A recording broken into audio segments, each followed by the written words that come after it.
good morning from me and my ice cream coffee. Cost less than €1. I'm making my way now to Suzhou train station, which is the same way as the chicken place yesterday. And we're going to make the 33-minute train journey to Shanghai. Let's see if it goes according to plan. It should. Trains are very efficient here. Yeah, checked out this morning, got my money back for the towel that I rented. So quick, they just transfer it back to you on WeChat, the app, so it goes straight into your wallet. Very efficient. So yeah, off to the last leg of the journey, Shanghai. Now I'm just coming up to the bridge here that brings me to the train station, but I found this nice peaceful spot just along the riverside. Really nice bridge as well, I have to say. Now this building, if you can see over here, the big building, I'm sure you can see it, that's the train station. So I only have to go a few minutes and I'm early, but it's better to be early than running out of time and rushing around. So yeah, really nice. I like this. I didn't actually see this part because I never came this far, because everything is kind of this side of the river. So yeah, let's make our way over anyway. Now when I'm in Shanghai, there's a scam I have to avoid, because where I'm staying, it's near an area called the Nanjing Road. It's a very popular touristy place. It's got everything in it. It's kind of like the central area of the district that I'm in.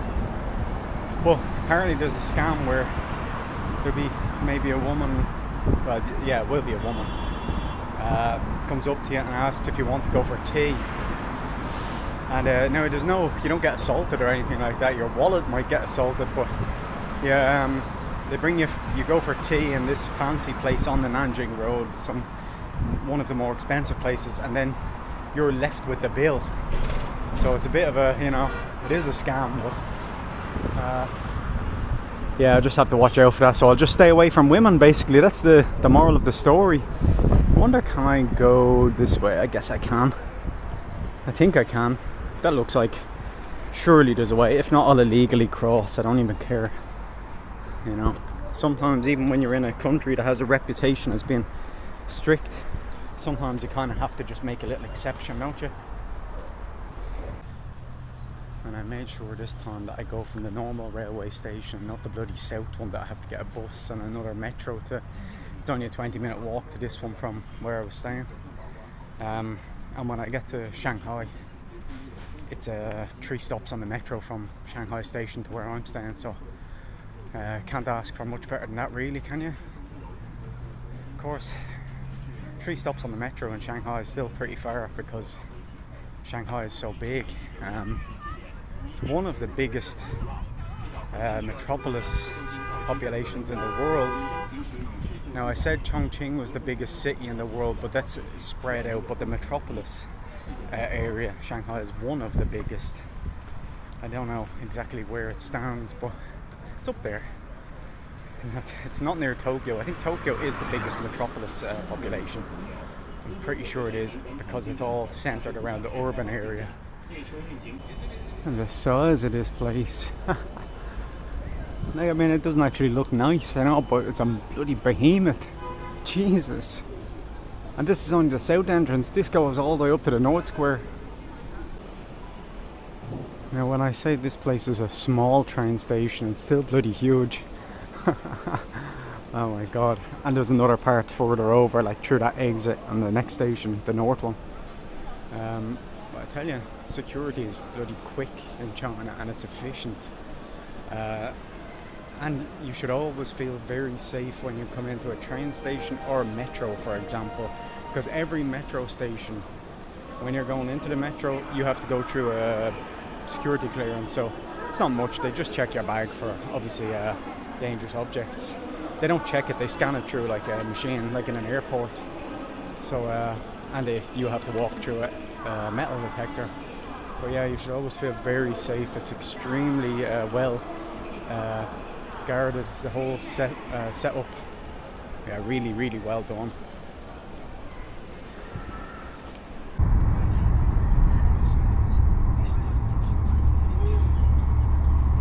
Arrived in Shanghai. I have to say, the train station is a lot less impressive than, than the one in Suzhou. But you know what? It's practical, it works. So I'm gonna actually walk to the hotel. I'm too early to check in, so if I got the metro I'd be way too early. It's about the same distance as the train station was earlier from where I was staying the last few days, so it's not too bad. Should be fine. Let's get something. Beef, squid, egg, chicken. Let's get egg. Here we go, egg and spring onion. Has to be good, doesn't it?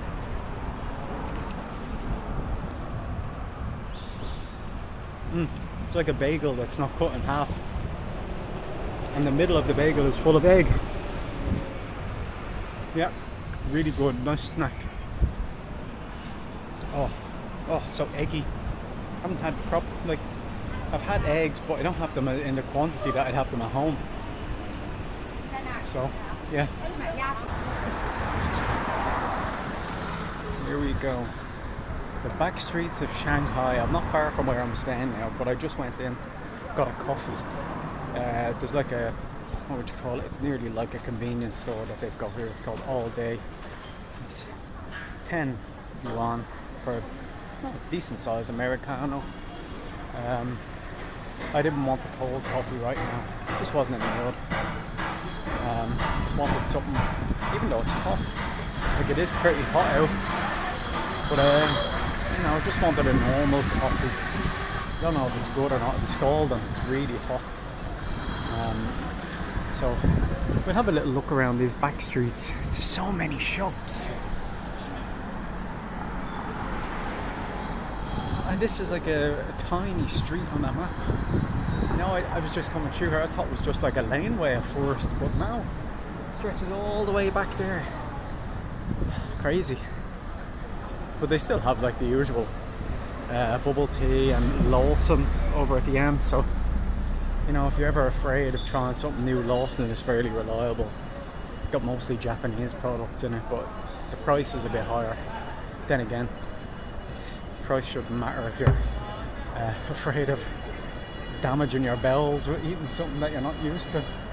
I had to put the hat on as well. As you can see, it's pretty hot, and there's not much wind when you get away from the part that I was in.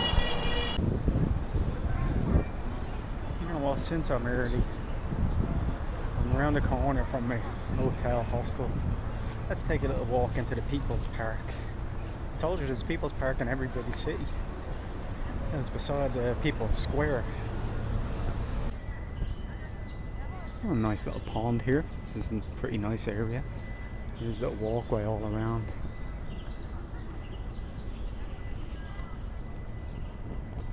Could sit on one of the rocks, but don't really want to. All the dragonflies going around. Is that what they're called? Dragonflies? I think so. I get them mixed up with horseflies. Yeah, dragonfly. Yeah, nice. And this is right beside my hotel. That's pretty useful. In case you ever wake up early in the morning while I get a coffee and just come over and chill out. Listen to the birds chirping. Yeah. Lovely little walkway down here under the trees. It's a good photo spot for everyone to see.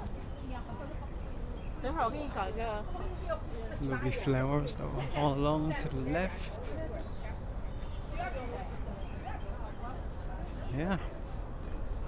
See, I said it already before,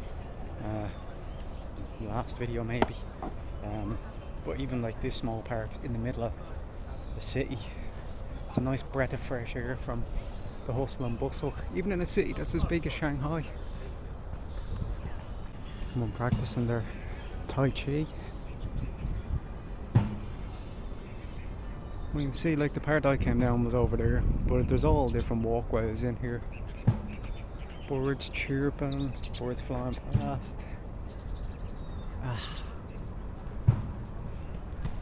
Will I say it?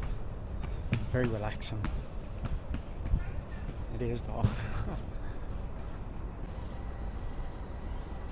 And here you've got a memorial to Shang Tside. There's actually a few memorials to Shang Tside around the park here. So he was a communist soldier, and in the 40s after the war with Japan and stuff like that. He was sent to work in a charcoal kiln in Shanghai, and he died there unfortunately during a collapse there.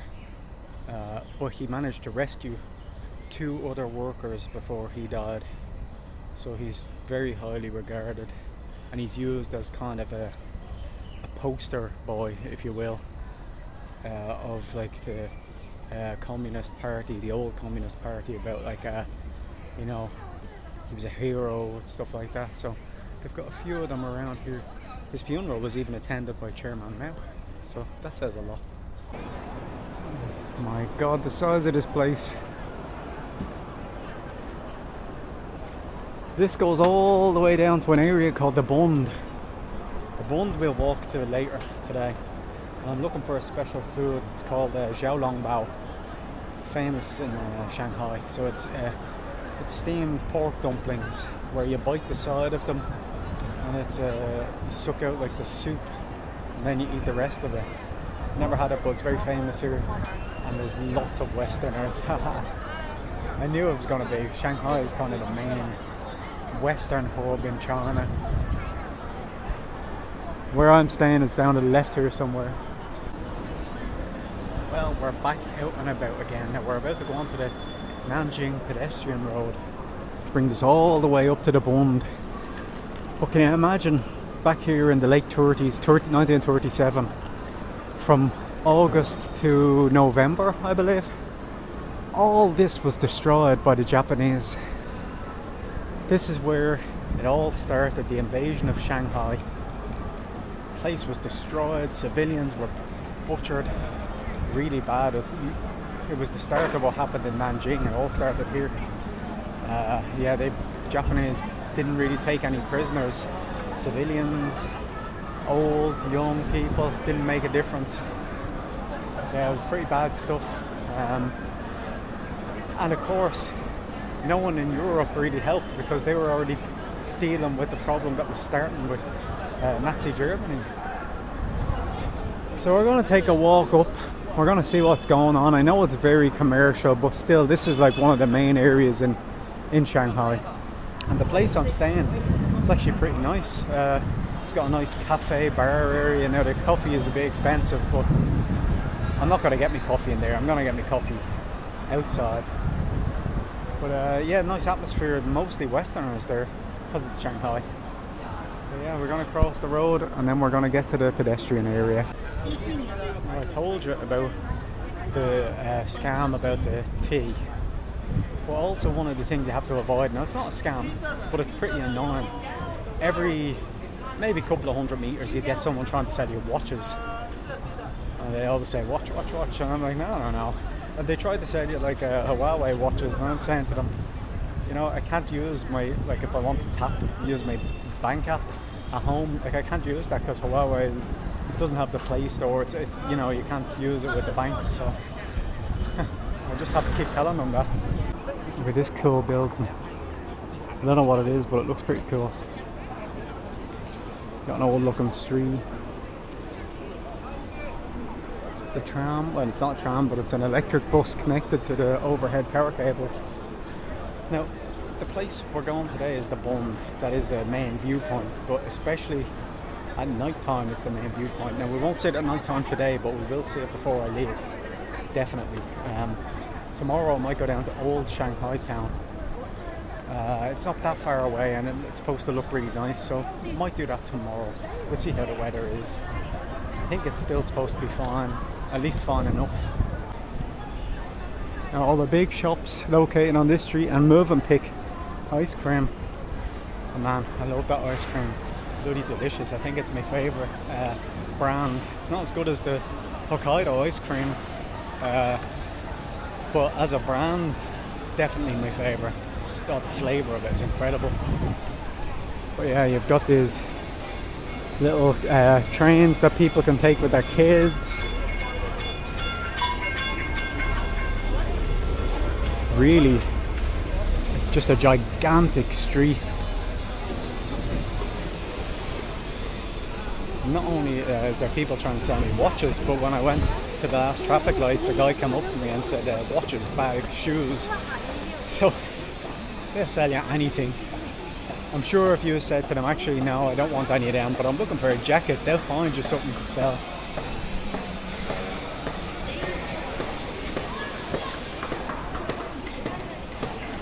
Hand make silver. Not handmade, hand make. You can probably see yourself, there's a lot more Western people here. Maybe you can't see it, maybe I'm just spotting them out the side of me. Oh, look, there's a Western guy. Not that I want to film them, but I'm just proving that there's a lot of Westerners here. More of them sitting down up here. So yeah, it's I tell you, it's just bopping. Doll Park. I don't know what this is. I guess it's an anime type shop, but have a little look because it's nice to get out of the sun for a minute. You've got all your Charmanders here. Oh, great music, huh? Oh wow, ah. Okay, so it's an arcade. And a shop. Okay, so it's everything. It's a bit like the shop I showed you in Hangzhou. Remember where all the people like selling things on the floor? That's not happening here, but that kind of a shopping centre. Got all the Pokemon cards, Spy X family cards. Little souvenirs. Coffee. Yeah, everything. Let's see. Prize Street.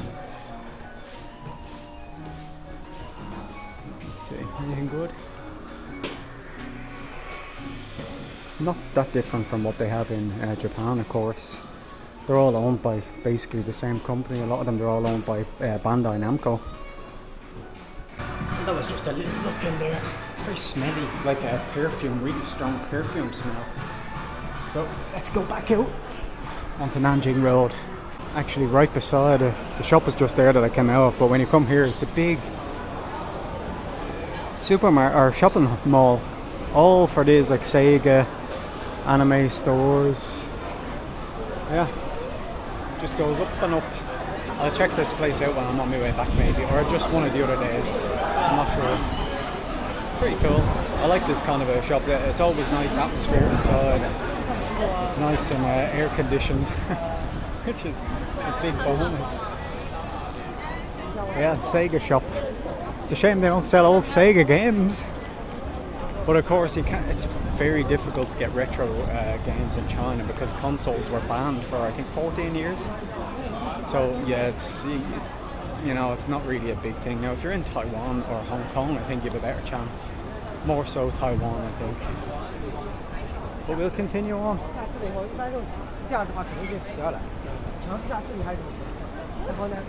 It's just commercial central, yeah. They even have Costa coffee here, and I haven't seen Costa since I was at home, I think. Or did I see it in Japan? I'm not sure. But I think I haven't seen it since I got back. But yeah. I don't know exactly how long the road is, but it's long enough. White Rabbit is a candy store here in China. It's a candy brand, but look at the little intro that they've got in it. All the little rabbits. Pretty cool, isn't it?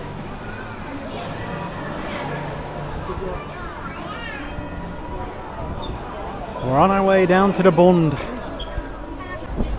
Here we are. Now this big building that you see on the right, that's, according to the guy that was in the hostel yesterday, a Chinese guy, that is the biggest building in China. It's 630 meters high, and there's 3 buildings in it. So it's a financial center, it's a hotel, and it's an office building. So you've got 3 separate buildings in one.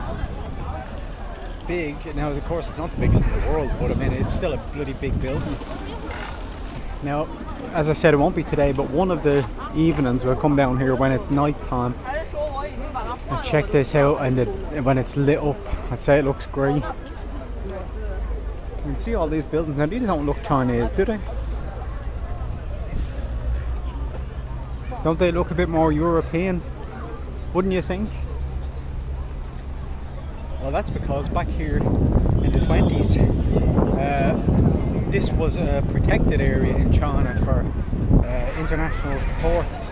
So just say Belgium, Italy, Russia, Germany, oh, the list goes on of countries all had their well, I guess their Chinese trade port would be here. So this was huge at the time. And they also had foreign banks were here back in the day for each of those countries, obviously to help out the people that were working and lived here. And when the Chinese Communist Party took over in the 40s, a lot of the hotels in the Bund area, hotels and banks gradually moved away to Hong Kong.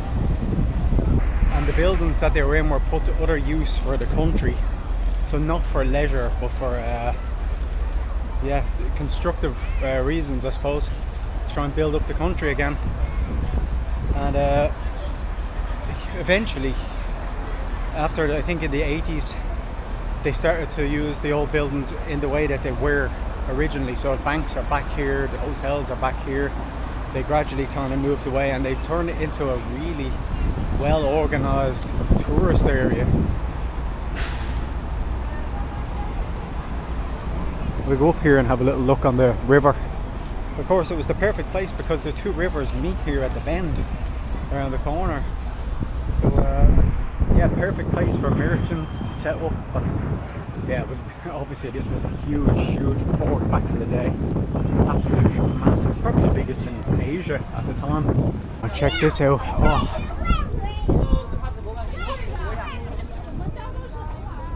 What a view over there, my god. And it's pretty clear, like it's not very smoggy.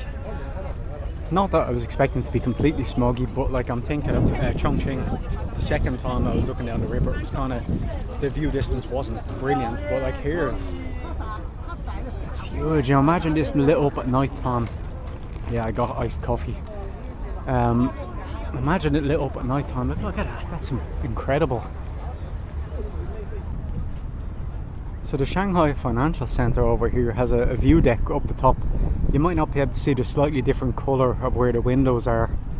Might be difficult to see. But that's on the 100th floor. Imagine that. Well, I'm sure there's bigger buildings, of course, around the place that people have been in, but like, so when you hear it like 100 floors up, when you're in a hotel and you're on the 6th floor, sometimes you're thinking, Jesus, I'm fairly high up. 100 floors.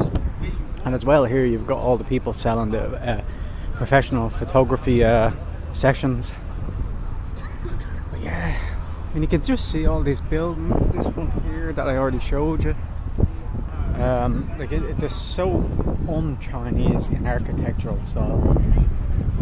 It was really lovely walking along here. I suppose when you have the weather like this, if it was raining it'd be bloody miserable here. All the tourists too, all the old people, old Europeans, old Americans. Ah, you can spot them a mile away. So just south here was the old walled city of Shanghai. It was also known as the French Bund. It was a French kind of settlement there at the time. So we're going to check that out maybe tomorrow. Yeah, maybe tomorrow we'll go to the old town. It's really lovely here. It's hard to explain it. I know it's, you're looking at it like you can see what I can see, but when you're walking here it makes a huge difference than looking at somewhere on like a video or something. It's like, you know, it's night and day, the difference. And believe it or not, like these little shops on the right hand side, they're selling the stuff, there's not actually that many of them. It's just every now and then there's a little van So it's not like overly commercialized. That street I was on, obviously the Nanjing Road Street, that was really commercialized, but that is the main shopping street in Shanghai. So you have to expect that. But when you come here, you're thinking like, oh, there's going to be bloody loads of shops selling souvenirs, like magnets and fans and all that kind of stuff. But no, just those little vans, and all they sell is like Pringles and soft drinks. Of course, I mean, you have the photography stalls, but you don't mind that, you know. This area is prime photography location. Yeah, really nice. I don't know what exactly is over on this side. I don't know if it's just a financial centre area or if there's another old, like the, would you say the original like buildings that would have been here years ago. So the old kind of lesser developed part. I don't know. I'll do my research. So I've just been walking down along the pier, basically. Well, not the pier, the harbour side, whatever. And twice I got asked to get a photo taken with a Chinese person. I have one of them. They sent it to me on WeChat, so I'll insert it here. Yeah, so I'm gonna walk back in a few minutes, and then we're gonna look for the Xiaolong bao buns, the steamed dumplings, or the fried ones. It's also famous here for its fried ones. And then we'll settle back into the hostel, and you know, the first day is always kind of just see what happens, but tomorrow we'll do a bit more. This is just the first look at Shanghai. It's a very nice look, I'm not gonna lie, isn't it?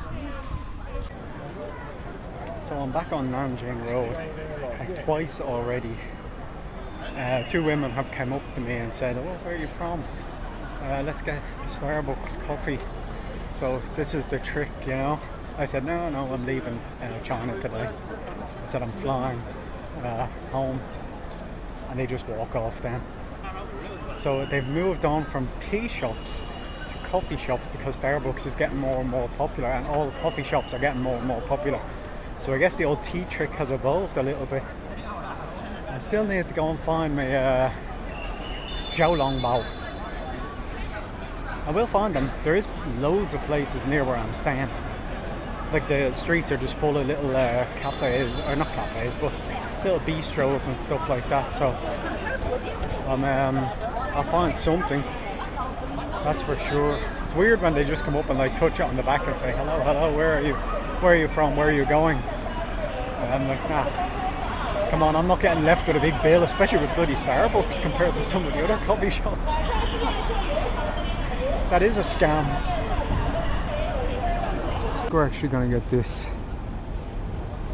I don't know what it is. I'm gonna get the dumplings, but I'm also gonna get the, I think it's beef and noodles. I'm not sure, but I'll find out when I get it. Well, it's the big picture here. It's beef.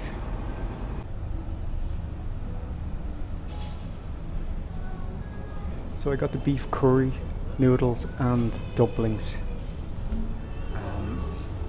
It came to, I'll tell you now, hold on, I still have it on my phone. For the both of them, it came to $2.80 for both. It's crazy. You only get 4 dumplings, but like it's still, that's a local specialty. So I got it to take away. I'm going to bring it back and eat it in the kitchen of the hostel. I want to just chill out, kind of away from their craziness. So yeah, it's a nice little place though. Here we go.